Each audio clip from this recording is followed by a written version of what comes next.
তো আমি একটু শুরু থেকে রিক্যাপ করি আর কি। আজকে মেনলি হচ্ছে আমরা যে চ্যাপ্টারটাতে আলোচনা করবো আর কি, এটা হচ্ছে যে তোমার মানে পদার্থের গঠন। তো পদার্থের গঠনের মধ্যে আমরা যে জিনিসগুলো নিয়ে আলোচনা করতে চাচ্ছিলাম আর কি, যে গ্রিক দার্শনিক ডেমোক্রিটাস প্রথম পদার্থের যে ক্ষুদ্রতম কণা, এটার নাম দিচ্ছে হচ্ছে এটম আর কি। এটম অর্থ হচ্ছে পরমাণু। এটমকে ভাঙলে কি পাওয়া যায়? ইলেকট্রন, প্রোটন, নিউট্রন পাওয়া যায়। এই চ্যাপ্টারে কি কি বিষয় শিখবো এই জিনিসটা আমরা একটু আগে বলছিলাম। তার মধ্যে সিকিউ তে হচ্ছে এই সবগুলোই ইম্পর্টেন্ট, এবং এটা মেডিকেল এডমিশনটা লাগবে, এই জন্য আমরা লাইন বাই লাইন করতেছিলাম। ওরা বলতেছিলাম আর কি, প্রকৃতিতে মোট 118টা মৌল আবিষ্কৃত হয়েছে আর কি।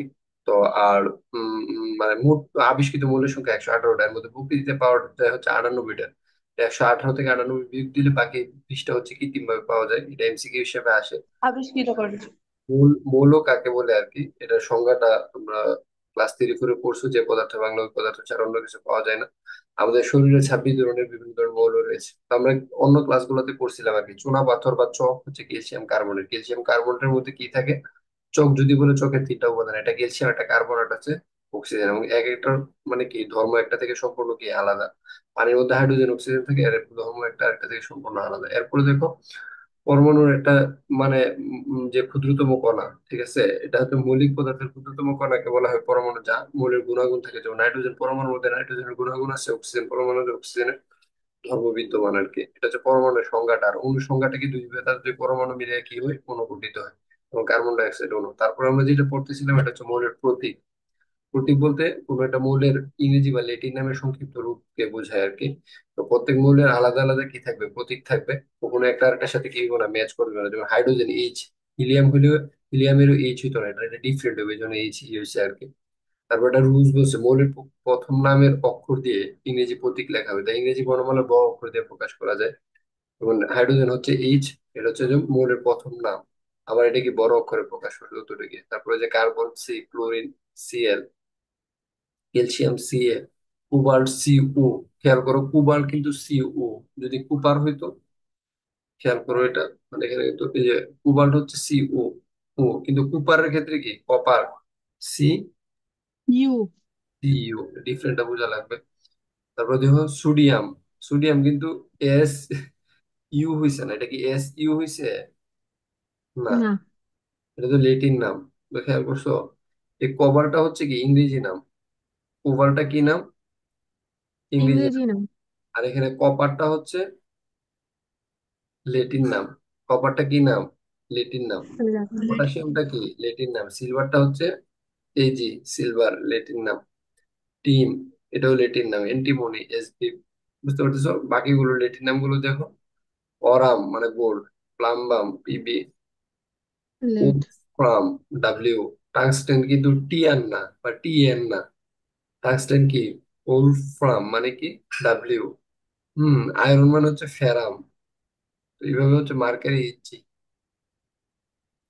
এই জন্য এই লেটির নামটা ইম্পর্টেন্ট না, প্রতীকটা মনে রাখলে হবে। বুঝতে পারতেছো?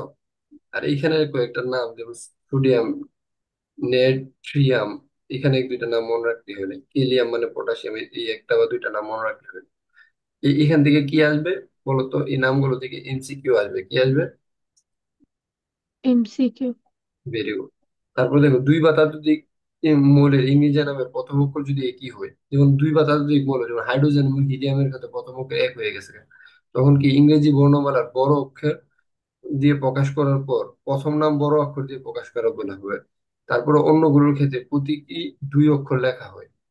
নামের প্রথম অক্ষরটি ইংরেজি বর্ণমালা বড় অক্ষর, অন্যটি ছোট অক্ষর হবে। যেমন মনে করো এখানে দেখো, নাইট্রোজেনের ক্ষেত্রে হচ্ছে সোডিয়াম এন, নাইট্রোজেন দিলে একবার কি করছে, এন আইসা করছে আবার এখানে খেয়াল করো নেট্রিয়ামের ক্ষেত্রে প্রথম তো এন, এন চলে আসছে, তো দুইটাই তো এন হয়ে যেতেছে। তো এই জন্য কি করতে হবে, এরপরেরটা কি করতে হবে, এখানে আরেকটা এরপরের সংখ্যাটা নিয়ে এ দিয়ে লেখছে। বুঝতে পারতেছো? সি দিয়ে হচ্ছে কার্বন, এই জিনিসটা বোঝার চেষ্টা করো, যে প্রথম নামটা সি দিয়ে লেখছে। তারপর আবার কোবাল্টের মধ্যে কি এসে পড়ছে? সি এসে পড়ছে। মানে বারবার কি সি লেখা যাবো? মানে প্রথমটা নিছে, তারপরে কি করছে, এরপর একটা ছোট অক্ষর নিছে, এরপর একটা ছোট অক্ষর নিছে। দেখো প্রথমটা কি এসে সি দিয়ে একবার চলে আসছে, তারপর দেখো সি এল নিছে, এটা বোঝানোর জন্য আর কি। এরপর একটা বাদ দিয়েও নেওয়া যায়, যেমন এটা একটু ব্যতিক্রম নিছে, সি এইচ নিছে না আর কি। মানে কি করছে, অ্যালট্রাইন নিছে, এটা ক্যালসিয়াম সি এ নিছে। এরপরেরটায় ম্যাক্সিমাম ক্ষেত্রে নেই, অনেক সময় এইচ থাকলে, যেমন এইচ থাকলে এইচটাকে বাদ দেওয়া হয়, বাদ দিয়ে এরপরেরটাকে নেওয়া হয়। তো এখানে এইচ ছিল, এই জন্য এইচটাকে বাদ দিচ্ছে। দেওয়ার পরটাকে নিচ্ছে। বুঝতে পারছো? এরকম একটা মানে কারণ আছে কি কারণে নিচ্ছে, বা এটা সুবিধার জন্য আর কি, বুঝতে যাতে সুবিধা হয় সেই কারণে। কিছু মৌলের প্রতীক তাদের ল্যাটিন নাম থেকে নেওয়া হয়েছে, ইত্যাদি বুঝে গেছে। এরপর আছে সংকেত। সংকেত জিনিসটা মানে কি, মানে সংকেত কথাটা হতো আর কি, মানে কোন একটা মৌলের মানে অণু আকারে যখন প্রকাশ করা হয় সেটা হচ্ছে কি সংকেত আর কি। বা কোনো মৌল বা যৌগকে যখন কি করা হয়, অণু আকারে প্রকাশ করা হয়, সেটা হচ্ছে কি তার সংকেত, মানে সংকেত। আণবিক প্রকাশ। কোনো মৌল বা হুম। যৌগের আণবিক প্রকাশটা হচ্ছে কি সংকেত। আমি অনেক সময় সংখ্যাগুলো মুখে বিলে ফেলবো, তখন তোমরা এই জিনিসটা খেয়াল করবে। নাইট্রোজেনের সংকেত হচ্ছে N2, অ্যামোনিয়ার সংকেত হচ্ছে NH3, ক্লোরিনের সংকেত হচ্ছে Cl2, সালফিউরিক অ্যাসিড হচ্ছে H2SO4, হাইড্রোক্লোরিক। ওটা এখন আসো পরমাণুর ভেতরের কণা। দেখো পরমাণুর এই এমসিকিউটা হচ্ছে তোমার সব পরীক্ষায় আসবে, মেডিকেল এডমিশন টেস্টে আসবে, মানে ঢাকা ইউনিভার্সিটির ভর্তি পরীক্ষা আসবে। সব পরীক্ষার মধ্যে এটা থেকে এমসিকিউ আসবে। মানে এটা এমসিকিউ না আসলেও তোমার এটা কি লাগতে হইব, এটা মুখস্থ পারতে হইব, তোমার জীবনের জন্য কাজে লাগবে। বুঝতে পারছো? বিসিএস এর পরীক্ষা থেকে শুরু করে, পরমাণু তিনটা কণা দ্বারা গঠিত। এই তিনটা কণাকে বলা হয় স্থায়ী কণিকা। একটু আগে আমরা যে বলছি, ইলেকট্রন, প্রোটন, আর এটা হচ্ছে কি নিউট্রন। এর মধ্যে কি একলো পরমাণুর কেন্দ্রের মধ্যে কি থাকে, কেন্দ্রের নিউক্লিয়াস। পরমাণুর কেন্দ্রের নিউক্লিয়াসের মধ্যে থাকে হচ্ছে প্রোটন ও নিউট্রন। আর ইলেকট্রন নিউক্লিয়াসের কে ঘিরে ঘুরতে থাকে। বুঝতে পারছো? এটা কিরকম? এটা হচ্ছে এরকম আর কি। একটু বলি যে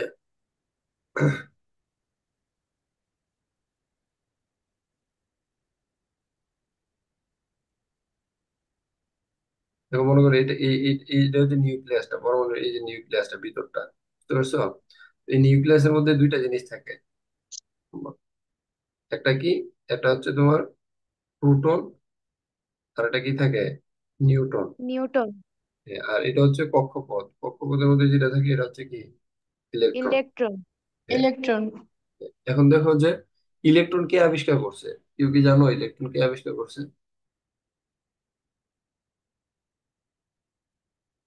নিউটন। এদের কি নাম জানি কি?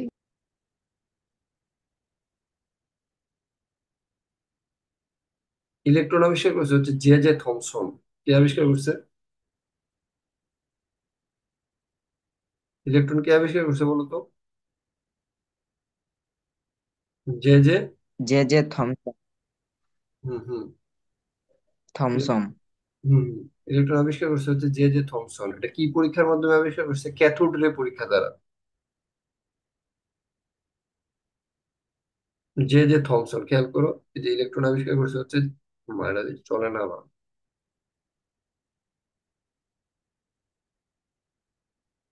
দেখো ইলেকট্রন আবিষ্কার করছে হচ্ছে জে থমসন।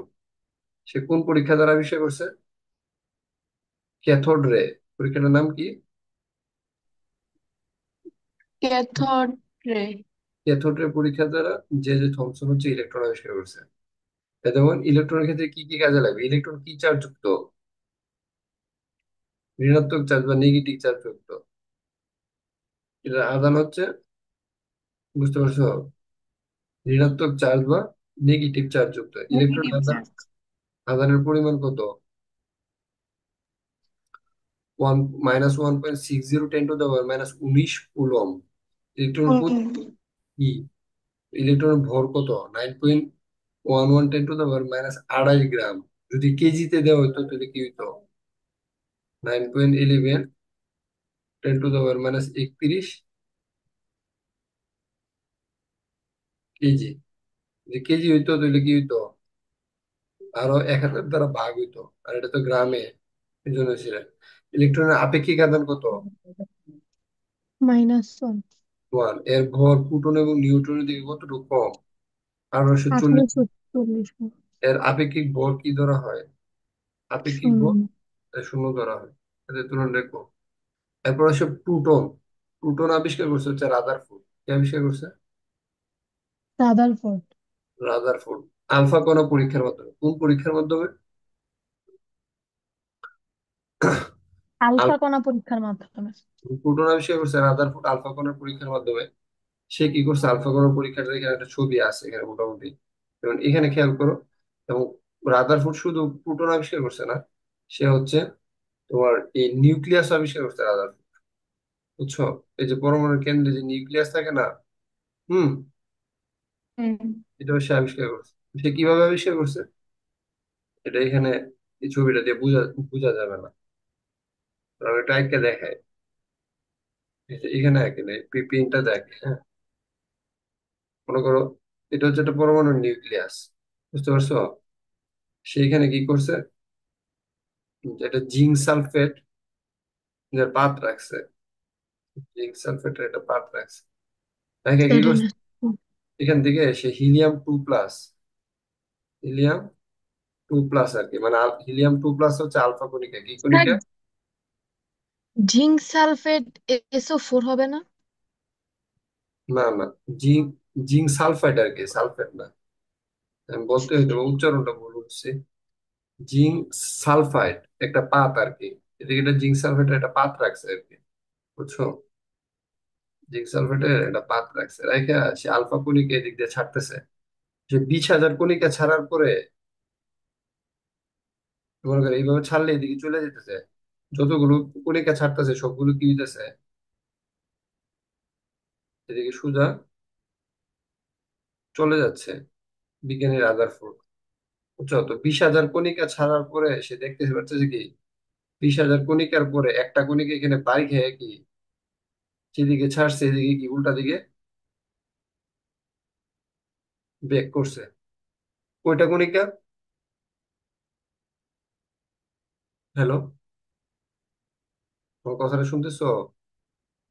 এটা প্যাটার্নটা একটু বুঝায়, এটা হচ্ছে নিউক্লিয়াসটা, নিউক্লিয়াসের এটা কি কক্ষপথ, এই কক্ষপথ গুলোতে কি আছে? হ্যাঁ, ইলেকট্রন। ইলেকট্রন আছে, ভেরি গুড। মনে করো এটাতে ইলেকট্রন আছে, এটার মধ্যে ইলেকট্রন আছে, এদিকে এটা ইলেকট্রন আছে, এদিকে। তো আমি যদি এখান থেকে আলফা কণিকা পজিটিভ চার্জ ছাড়ি আর কি, তাহলে কি করবো, এই ইলেকট্রনটা তো নেগেটিভ চার্জ, সেটাকে কি করবো, শোষণ করে ফেলবো না? আবার এই বরাবর যদি একটা ছাড়ি, তাহলে পজিটিভ চার্জ ছাড়ি, এটারও কি করবো, শোষণ করে ফেলবো। এই বরাবর যদি একটা পজিটিভ চার্জ ছাড়ি, এটা তো শোষণ করে ফেলবো, এটাও শোষণ করে ফেলবো। এটাও যদি ছাড়ি, এটাও শোষণ করে ফেলবো। এদিক দিয়ে ছাড়লে কি করবো, শোষণে। কিন্তু একবারে ডাইরেক্ট কেন্দ্র বরাবর যদি ছাড়ি, তাহলে পজিটিভ চার্জ একটা কেন্দ্র বরাবর ছাড়লে এই কেন্দ্রটা কি পজিটিভ যদি না হয়, তাহলে কি এটা রিফ্লেক্ট করাইতে পারবো? না। না। এই বুঝতে পারছি, ভেরি গুড, সাব্বাস, এক্সেলেন্ট। কেন্দ্রটা যদি পজিটিভ না হইতো, তাহলে কিন্তু সে 20,000 আলফা কণিকা ছাড়ছে, 20,000 একটা না, 20,000 আলফা কণিকা ছাড়ার পরে দিয়ে হঠাৎ করে একটা আলফা কণিকা কি হয়েছে, উল্টা দিকে ব্যাক করে ফেলছে। বলে, হ্যাঁ, চিন্তা করছি এখানে যদি পজিটিভ চার্জ না থাকতো তাহলে তো উল্টা দিকে ব্যাক করার কথা না। তখন সে বলতেছে কি, পরমাণুর কেন্দ্রের নাম হচ্ছে নিউক্লিয়াস, এবং এই নিউক্লিয়াস হচ্ছে পজিটিভ চার্জ যুক্ত। ঠিক আছে, এই নিউক্লিয়াস হচ্ছে পজিটিভ চার্জ যুক্ত, এবং এই নিউক্লিয়াসটাকে সে বলছে প্রোটন। এইভাবে সে প্রোটন আবিষ্কার করছে। কিন্তু সে কিন্তু তখনও নিউটন আবিষ্কার করতে পারে না, বুঝছো? নিউটন আবিষ্কার করছে পরবর্তীতে তোমার চেডউইক, চেডউইক পরবর্তীতে নিউটন আবিষ্কার করছে। এটা হচ্ছে এই আর কি, আলফা কণিকা পরীক্ষার মাধ্যমে কি করছে, মানে এটা দিয়ে কি বোঝা যায়, বোঝা যায় যে পরমাণুর অধিকাংশ স্থান কি ফাঁকা। খেয়াল করছো, অধিকাংশ স্থান ফাঁকা, ফাঁকা দেখে কি ইয়া চলে যেতে পারছে, মানে আলফা কণাগুলো চলে যেতে পারছে। আমরা যদি আলফা কণাগুলো যাইতে পারতো না, এই পজিটিভ চার্জ গুলো তো আর যাইতে পারতো না, বাড়ি খেয়ে চলে। এবং 20,000 মধ্যে একটা উল্টা দিকে ব্যাক করছে। এটা বোঝা যায় কি পরমাণুর কেন্দ্রটা পজিটিভ চার্জ যুক্ত, এই জন্য এটা বাড়ি খেয়ে উল্টা দিকে কি করছে, ব্যাক করছে। ঠিক আছে, নো প্রবলেম এট অল। এখন অবশ্য আমরা কই জেনেছিলাম। তো প্লুটনের কাহিনী টাহিনী একটু পড়ি। প্লুটন কি বলছে, প্লুটন হচ্ছে ধনাত্মক বা পজিটিভ চার্জ, একটু আগে দেখছি ধনাত্মক বা পজিটিভ চার্জ না হলে কি হতো না, বাড়ি খেয়ে আসতো না। এটার ভর কত, একদম ইলেকট্রনের ভরের উল্টাটা। ইলেকট্রনের ভর ছিল প্লাস মাইনাস, আর প্রোটনের ভরটা কত এখানে, +1। প্লাস, প্রতীক হচ্ছে পি। আর প্রোটনের দেখো ভর কিন্তু কম, ইলেকট্রন ছিল 9.11, 10⁻²২ আর এটা কত, 10⁻²৪। এটি কেজিতে কনভার্ট করলে কি হইব, 1.6, 10⁻²২৭ কেজি। যদি কেজিতে কনভার্ট করে, প্রশ্ন যদি হার্ড করে তাহলে কেজিতে কনভার্ট করে দেবে। প্রোটনে হচ্ছে +1, প্রোটনের আপেক্ষিক আধান কত, +1, আর আপেক্ষিক ভর কত ধরা হয়, 1 ধরা হয়। এরপরটা হচ্ছে নিউট্রন। নিউটন কে আবিষ্কার করছে? নিউটন আবিষ্কার করছে। জেমস ক্যাডউইক। চেডউইক আবিষ্কার করছে হচ্ছে নিউটন। তো নিউটনের মধ্যে কি আছে? নিউটনের কোনো চার্জ নাই। নিউটনের চার্জ কত? শূন্য। আধান বা চার্জ নাই, ঠিক আছে। হাইড্রোজেন পরমাণু ছাড়া সকল পরমাণুতে নিউটন আছে, এই এমসিকিউটা সবচেয়ে গুরুত্বপূর্ণ। কে ছাড়া সব পরমাণুর মধ্যে নিউটন আছে? হাইড্রোজেন ছাড়া। হাইড্রোজেন ছাড়া। নিউটনের গতি হচ্ছে এন দ্বারা প্রকাশ করা হয়। এরপর প্রোটনের ভর থেকে একটু সামান্য বেশি, বেশি বেশি না। যেমন প্রোটনেরটা হচ্ছে 1.673, আর নিউটনেরটা কত? 1.675। 5। বুঝতে পারছো কিনা? 0.025, 0.22 বেশি, বা 0.02 বেশি আর কি। 0.002 বেশি। কতটুকু বেশি? 0.002 বেশি। 0.02 বেশি। নিউটন আপেক্ষিক আধান জিরো। হ্যাঁ, এবং আপেক্ষিক ভর হচ্ছে কত? 1। তাহলে নিউটন আপেক্ষিক আধান zero। তো এই টেবিলটা কি করতে হবে? টিএম টানা মুখস্থ করে ফেলতে হবে। বুঝতে পারছো কিনা? এই টেবিলটা কিন্তু অ্যাসাইনমেন্ট ইন্টারভিউ কাজে লাগবে। লাগবে কিনা?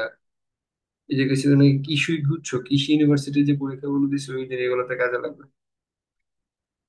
এখন আসো যে কোন মৌলের প্রোটন সংখ্যাকে কি বলে? পারমাণবিক সংখ্যা বলে। কোন সংখ্যাকে পারমাণবিক সংখ্যা বলে? প্রোটন সংখ্যাকে। হ্যাঁ, প্রোটন সংখ্যাকে পারমাণবিক সংখ্যা বলে। পারমাণবিক সংখ্যা, ঠিক আছে। এটা হচ্ছে কোন মৌলের প্রোটন সংখ্যা। হিলিয়ামের প্রোটন থাকে কয়টা?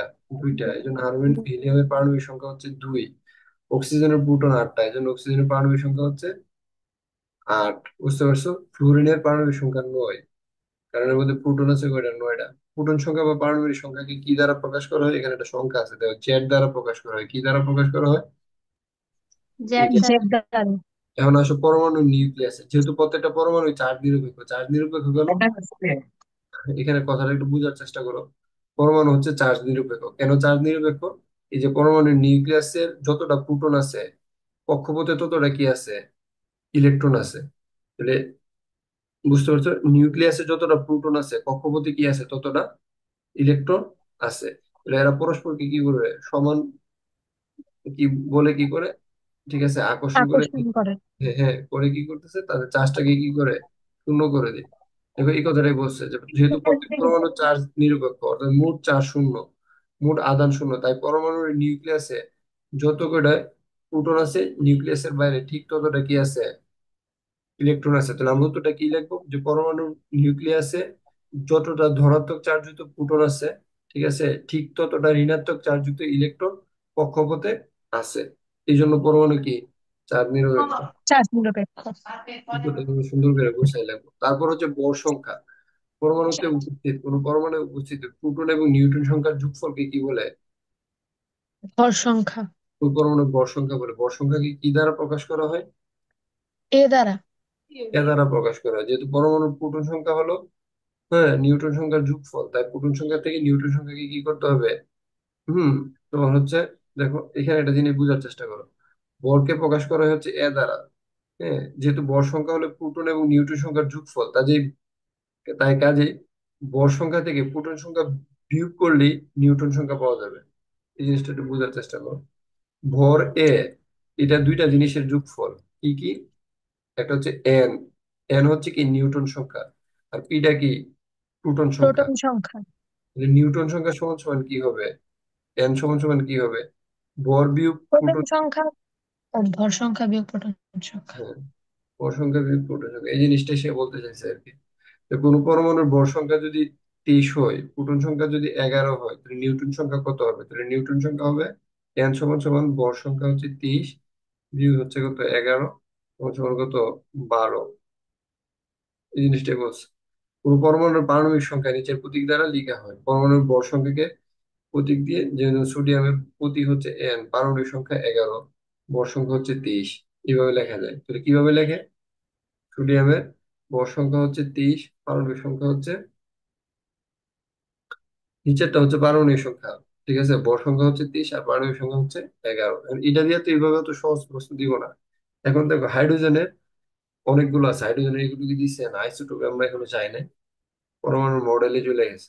ঠিক আছে, আমরা মডেল পর্যন্ত আজকে পড়তাম না, আমরা এটা করে শেষ করে ফেলবো। খেয়াল করো যে ভর সংখ্যা জিনিসটা খেয়াল করো। ভর সংখ্যা হচ্ছে 23, উপরেরটা দিয়ে বুঝাইতেছে ভর সংখ্যা, ঠিক আছে, আর নিচেরটা দিয়ে বলতেছে হচ্ছে পারমাণবিক সংখ্যা। বুঝছো? তো এখন যদি এরকম একটা মৌল, যেমন এখানে ওরা দিয়েছে হাইড্রোজেন, যদি আমরা লিখতাম হাইড্রোজেন আমরা কি লিখতাম, এখানে দেখো এই উপরটা হচ্ছে কি হাইড্রোজেনের কি ওয়ানটা, উপরের ওয়ানটা কি হাইড্রোজেনের ভর সংখ্যা, আর নিচের ওয়ানটা কি হাইড্রোজেনের প্রোটন সংখ্যা বা পারমাণবিক সংখ্যা। সংখ্যা। হিলিয়ামের ক্ষেত্রে উপরেরটা কি হিলিয়ামের ভর সংখ্যা। দশ। ভর সংখ্যা, আর নিচেরটা কি প্রোটন সংখ্যা বা পারমাণবিক সংখ্যা।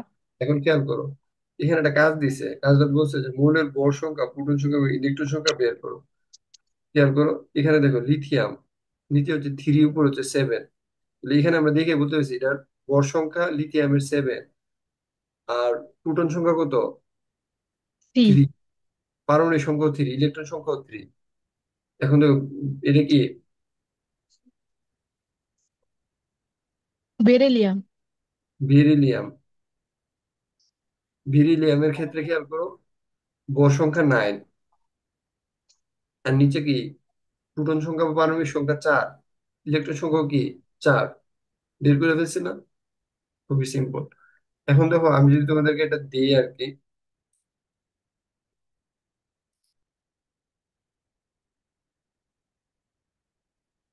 আমি একটা দিলাম আর কি, মনে করো লেখাটা কি দেখা যায়, যেটা আমাদের জি থ্রি স্যার। থ্রি ক্লাসের মধ্যে ছিল আর ছ এল মানে কি অ্যালুমিনিয়াম। অ্যালুমিনিয়াম। বুঝতে পারছো? তো অ্যালুমিনিয়াম দিয়া থ্রি ক্লাসের মধ্যে যেটা ছিল আর কি, মনে করো এখানে দেওয়া আছে কত,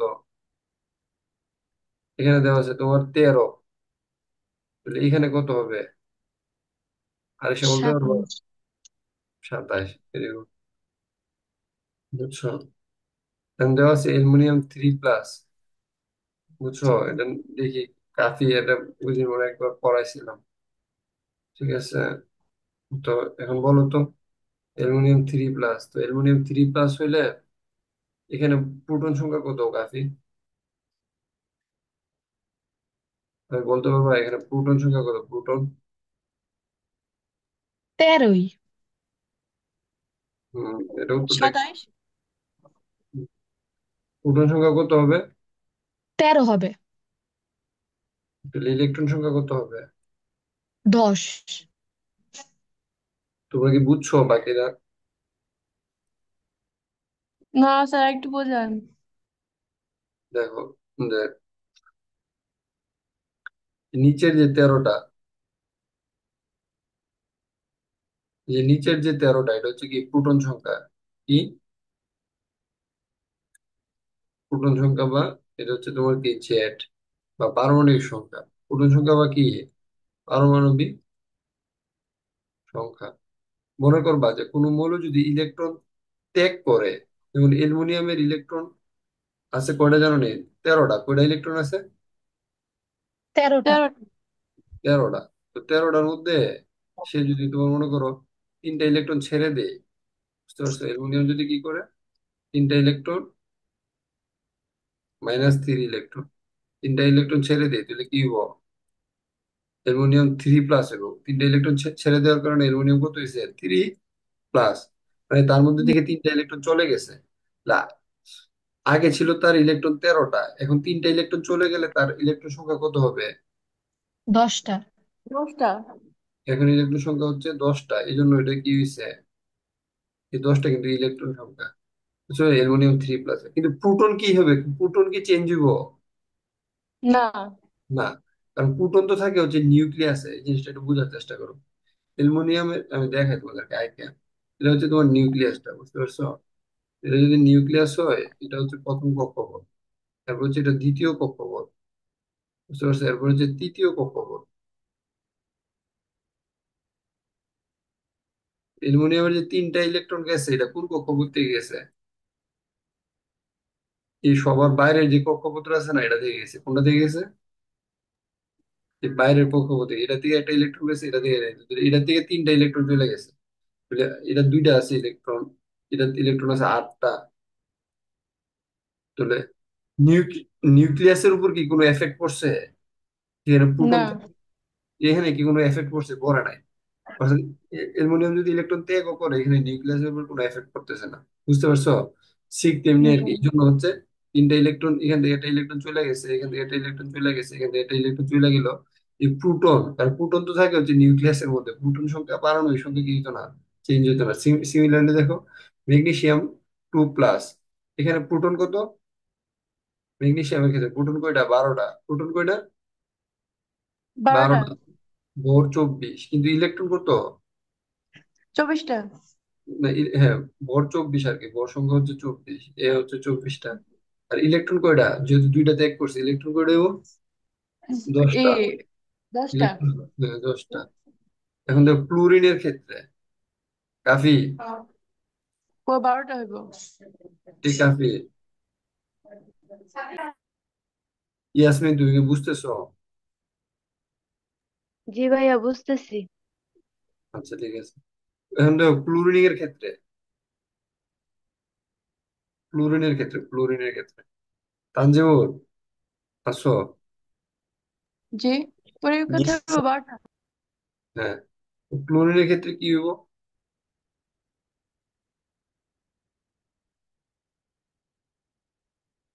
বলো। ক্লোরিনের এই, আরিশা বলো। 12টা হইব। না না, ক্লোরিনের ক্ষেত্রে এই উপরেরটা তো হচ্ছে এ। আরিশা বলো, ক্লোরিনের এ কত আর জেড কত? আরিশা, ক্লোরিনের এ কত আর জেড কত?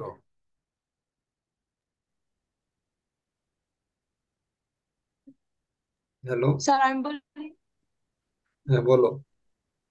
এ 24টা, জেড কি 13টা এমনে? না না, ক্লোরিন হচ্ছে এ হচ্ছে, ক্লোরিনের এ হবে 35.5 আর জেড হবে 17।